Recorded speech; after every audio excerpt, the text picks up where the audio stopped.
ძალიან ემოციური ადამიანი გავს ტანჯვის მოყვარულს.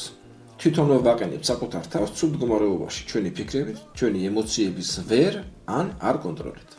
ჩემი პრაქტიკიდან თამამად შემიძლია ვთქვა, რომ ვინც ძალიან ემოციური ადამიანია და ვერ აკონტროლებს საკუთარ ემოციებს, პროცენტულობით უფრო ხშირად აქვთ მენტალური პრობლემები.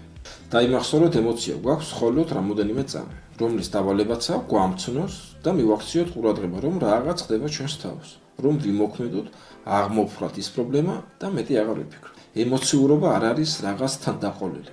მას სჭირდება მართვა. გაცნობიერება იმისა, რომ ყველაფერი ჩვენს ხელში არ არის. გავს თუ არა სიგიჟეს ინერვიულო იმაზე, რაც შენს კონტროლს არ ექვემდებარება. ინერვიულო წინასწარ იმაზე, თუ რა იქნება ხვალ. გახსოვდეთ, რაც არ უნდა მოხდეს, გამოსავალი ყოველთვის არის. ეს ემოციურობა ხშირად არის ქმედების მოდელი, რომელიც ვისწავლეს ჩვენი მშობლებიდან.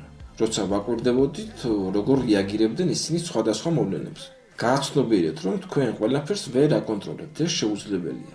იყავით ცოტათი ფეხებზე მგიდიაც. ეს არ ნიშნავს, რომ თქვენ უგულო ხართ ან ემპათია არ შეგიძლიათ. ეს ნიშნავს იმას, რომ თქვენ პატარა ბავშვი აღარ ხართ. როგორც ზრდასრული ადამიანი, რისი მართვაც შეგიძლიათ, მართავთ ცივი გონებით. რისი მართვაც არ შეგვიძლია, უბრალოდ მას ტყუილად არ ვიშლით ნერვებს და არ ვფიქრობთ ზედმეტად.